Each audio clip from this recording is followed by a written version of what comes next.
The Jon and Kate Plus 8 alum shares that just weeks before his November 2025 wedding to Stephanie Lebo, he received a life-threatening diagnosis of bilateral pulmonary embolisms. Jon Gosselin was once known as a young father appearing weekly on national television through Jon and Kate Plus 8. But at the end of 2025, he faced the most dangerous moment of his life, in complete silence. Just weeks before his November 2025 wedding, Jon began experiencing severe pain in his leg, which later spread to his shoulder and chest, warning signs he did not recognize as life-threatening. One night, he woke up coughing violently and coughing up blood clots, a moment he later admitted placed him frighteningly close to the line between life and death. Jon drove himself to the hospital, where doctors diagnosed him with bilateral pulmonary embolisms, a condition capable of killing within a short time if untreated. By January 2026, his condition had stabilized, but the realization that his 8 children had nearly lost their father remains the most haunting experience of his life. Jon Gosselin and his health history. Jon Gosselin was born in 1977 and entered public life abruptly in the late 2000s, when his family became the focus of a cultural phenomenon. From 2007 to 2009, he starred in the TLC reality series Jon and Kate Plus 8, a program that documented daily life inside his household with then-wife Kate Gosselin and their 8 children. The show centered on the logistical and emotional demands of raising twins, Cara and Mady. Born in 2000, and sextuplets Aiden, Alexis, Colin, Hannah, Joel, and Leah. Born in 2004, at its peak, the series drew millions of viewers per episode and turned the Gosselin family into one of the most recognizable families on American television. That visibility came at a cost. In 2009, Jon and Kate Gosselin divorced after years of public scrutiny, tabloid attention, and documented marital conflict. Following the divorce, Jon largely disappeared from mainstream television and withdrew from the celebrity spotlight. Over the next decade, he lived a comparatively private life, marked by intermittent media coverage related to custody disputes, strained relationships with some of his children, and short-lived romantic relationships.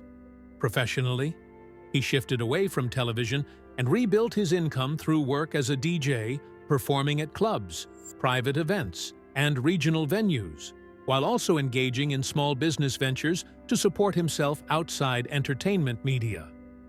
In November 2025, Jon reached a significant personal milestone when he married Stephanie Lebo in a ceremony held in Pennsylvania. The wedding was attended by approximately 180 guests, but only 2 of his 8 children, Hannah and Colin, were present. Their attendance highlighted the complicated and fractured nature of Jon's family relationships, which have remained uneven since the divorce. At the time, the wedding was framed publicly as a fresh start, signaling stability after years of personal turbulence. Prior to late 2025, there were no widely reported accounts of Jon Gosselin suffering from serious or chronic health conditions. He did not publicly disclose any history of cardiovascular disease, clotting disorders, or long-term medical treatment. However, his lifestyle in the years leading up to the health crisis included factors commonly associated with increased medical risk.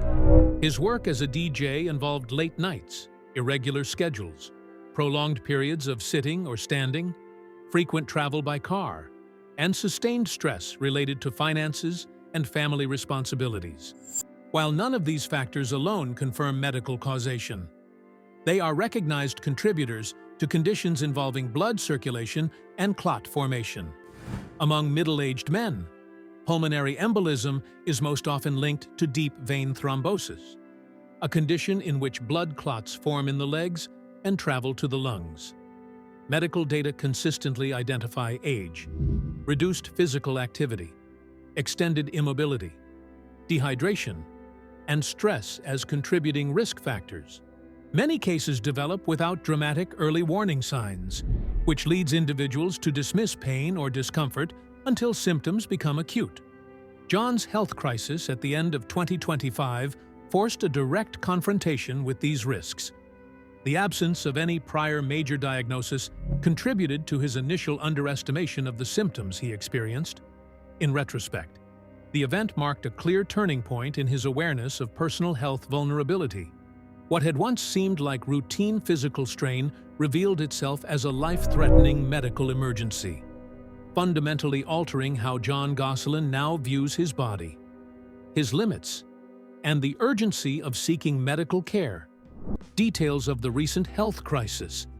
The medical emergency that nearly ended Jon Gosselin's life unfolded quietly in October 2025, only weeks before his November wedding.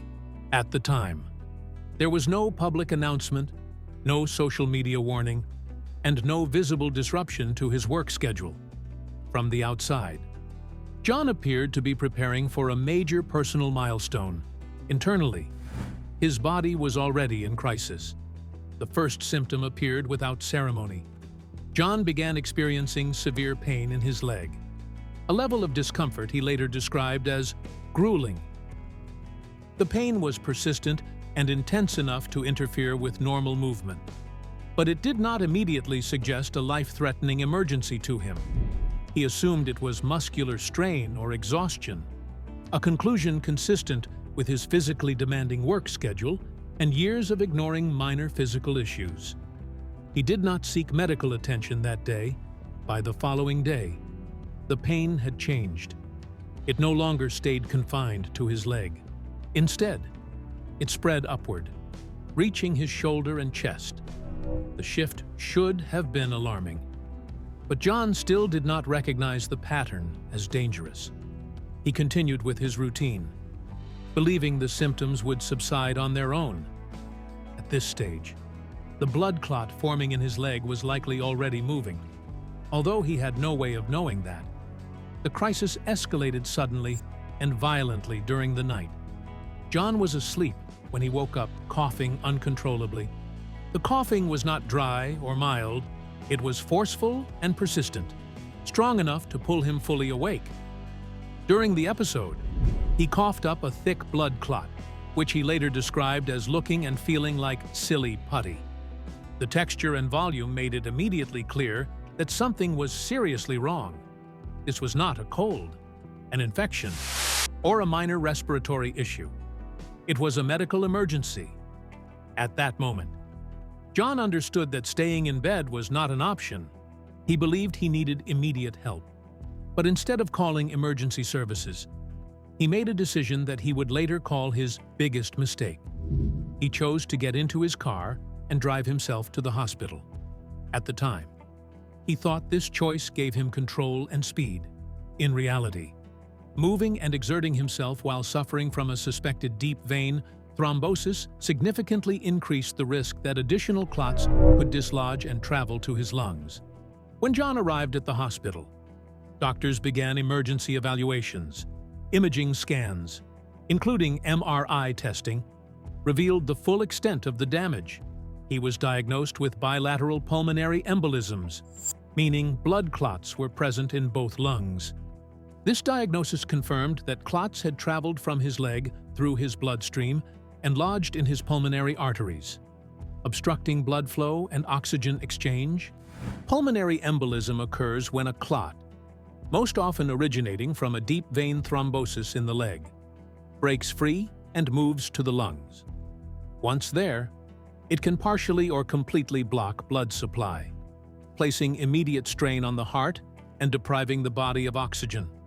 Common symptoms include sharp chest pain, difficulty breathing, rapid heart rate, coughing, and coughing up blood. In severe cases, collapse or sudden death can occur without warning. Medical data consistently show that pulmonary embolism is one of the most underdiagnosed and dangerous cardiovascular emergencies. Approximately 30% of untreated cases are fatal, often within hours or days. With prompt diagnosis and treatment, survival rates increase dramatically, but delay is one of the most critical risk factors. Jon's case was classified as severe because both lungs were affected. leaving little margin for error. In interviews following his hospitalization, Jon stated plainly that he definitely could have died if he had stayed home or gone back to sleep. The presence of blood clots in both lungs meant that any further delay could have resulted in cardiac arrest, respiratory failure, or sudden collapse. The fact that he reached the hospital when he did was not a matter of comfort or convenience, but timing. Jon's experience is not isolated. Several public figures have spoken openly about surviving pulmonary embolisms, including Serena Williams, who nearly died from the condition after childbirth, and Chris Bosh, whose career ended after recurrent blood clots.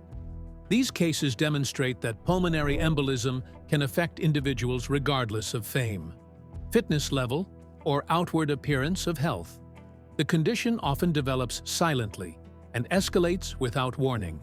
Beyond the immediate medical danger, Jon also faced a significant financial burden. The hospitalization, imaging tests, emergency treatment, and follow-up care resulted in medical bills totaling approximately $20,000 for someone no longer earning network television income.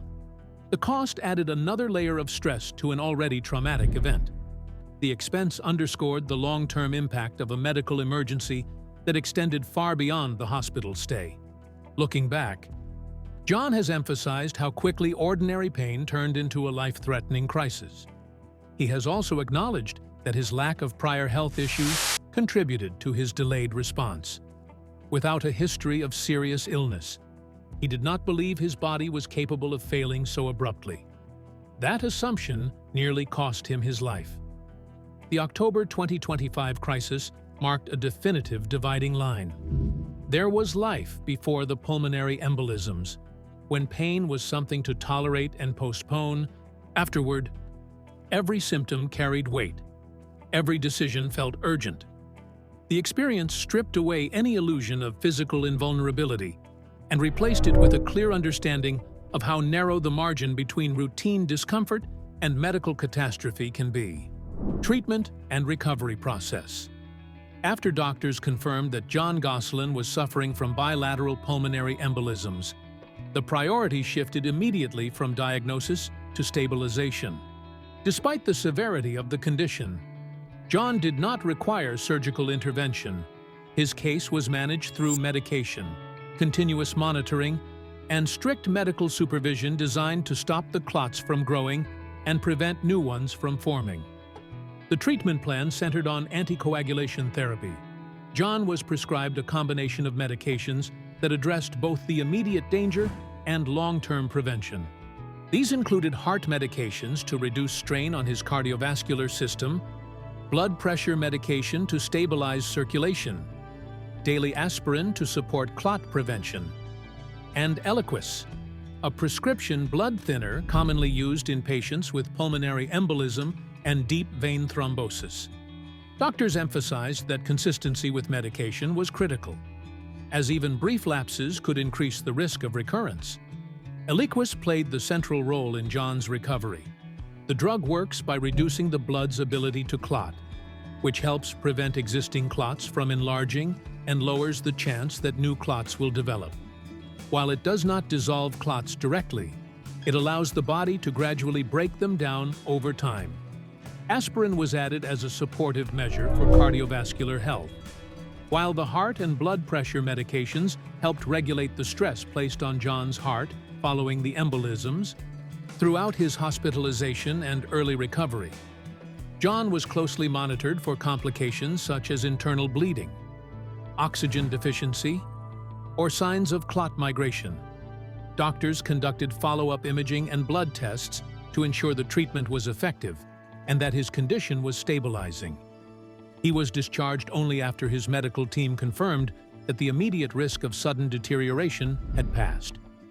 From November 2025 through January 2026, Jon's recovery progressed steadily. There were no reported setbacks, no new clotting events, and no emergency readmissions. By early 2026, doctors described his condition as stable, provided that he continued his medication regimen and attended regular follow-up appointments. while the clots themselves required time to resolve. His vital signs, breathing, and mobility returned to manageable levels. Physically, Jon was able to resume daily activities gradually, though with clear limits. He avoided strenuous exertion during the early stages of recovery and focused on controlled movement, light activity, and rest. Medical guidance emphasized balance rather than intensity, reinforcing that recovery from pulmonary embolism is measured in months, not days. One of the strongest messages Jon has shared since his hospitalization concerns the mistake he made during the crisis. He has openly warned others not to drive themselves to the hospital if they suspect a blood clot or experience severe unexplained pain, chest discomfort, or difficulty breathing. He has stated clearly that calling emergency services could prevent additional clots from dislodging and reduce the risk of fatal outcomes during transport. General medical guidance surrounding pulmonary embolism prevention aligns with the lessons Jon learned firsthand. Doctors routinely recommend regular movement during long periods of sitting, adequate hydration, and attention to known risk factors such as smoking, obesity, and prolonged immobility. Individuals with a history of clotting events are often advised to remain vigilant about recurring symptoms and to maintain consistent communication with healthcare providers. Beyond the physical recovery, Jon has spoken about the psychological impact of surviving a near-fatal event. The awareness that death was a realistic outcome did not fade after discharge. Instead, it followed him into daily life, altering how he thinks about time, responsibility, and health. The fear was not abstract. It was tied directly to the image of his children growing up without him. In response, Jon has begun reshaping his lifestyle around health preservation rather than endurance. He has focused on maintaining a regular routine, reducing unnecessary stress, and prioritizing medical checkups that he once postponed. While the trauma of the experience remains, it has also produced a lasting shift in perspective. Recovery, for Jon Gosselin, has not only been about surviving pulmonary embolism, but about accepting vulnerability and treating his health as non-negotiable. Impact on personal life, family, and career. The health crisis in late 2025 did not affect only Jon Gosselin. It immediately sent shockwaves through the small circle of people closest to him. Stephanie Lebo, who was only weeks away from becoming his wife, later described herself as terrified when she learned how close Jon had come to dying. The timing intensified the fear.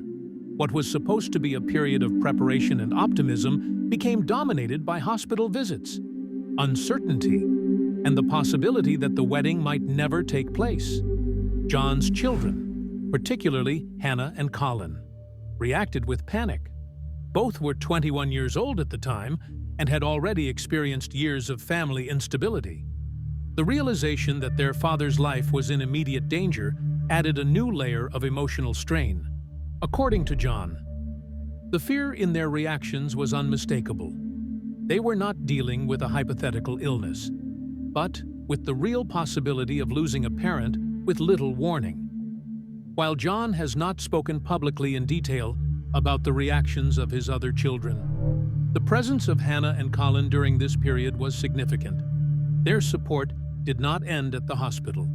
Both ultimately attended his November 2025 wedding, standing by him at a moment that now carried far more weight than originally planned.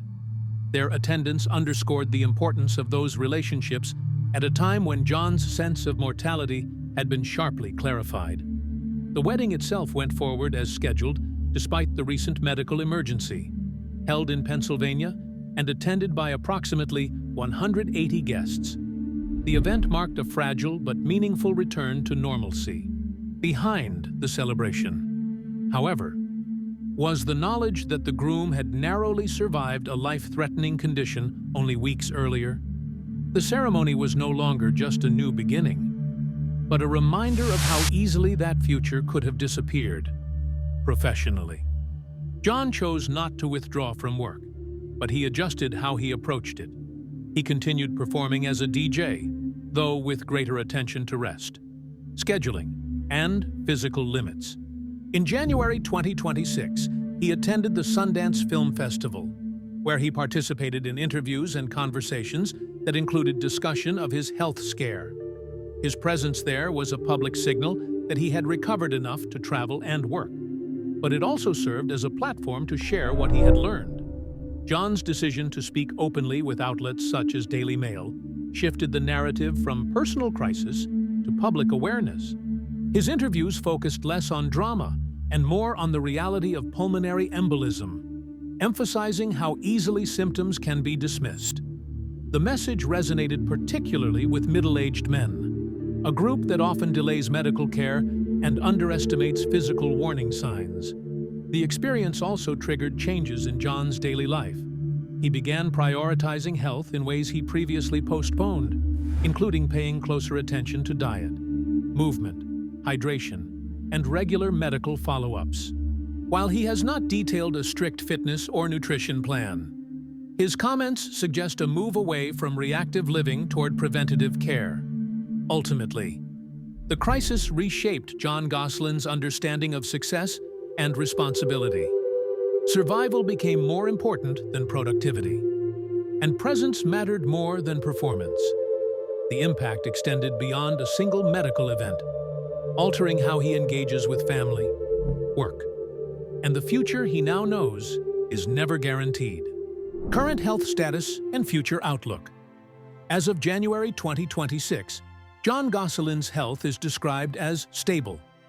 He continues to follow the treatment plan established after his hospitalization in late 2025 and remains on prescribed medications designed to prevent further clot formation.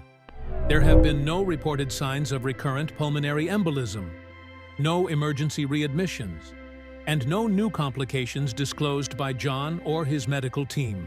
His condition is being managed on an outpatient basis, with regular follow-up appointments to monitor progress and adjust treatment if necessary.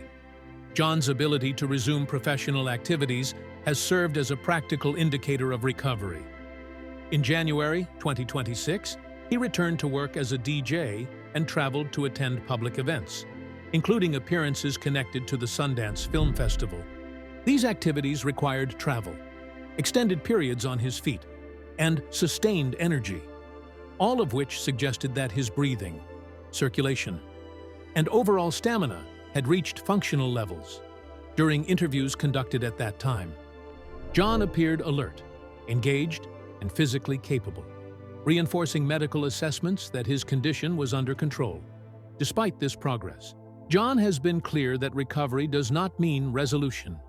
Pulmonary embolism is not treated as a one-time incident that can be forgotten once symptoms subside. Long-term medical oversight remains a central part of his life. Doctors have emphasized the importance of strict medication adherence, routine blood work, and continued monitoring to ensure that clotting risks remain low. When treatment guidelines are followed consistently, the likelihood of recurrence is significantly reduced, but the risk is never eliminated entirely.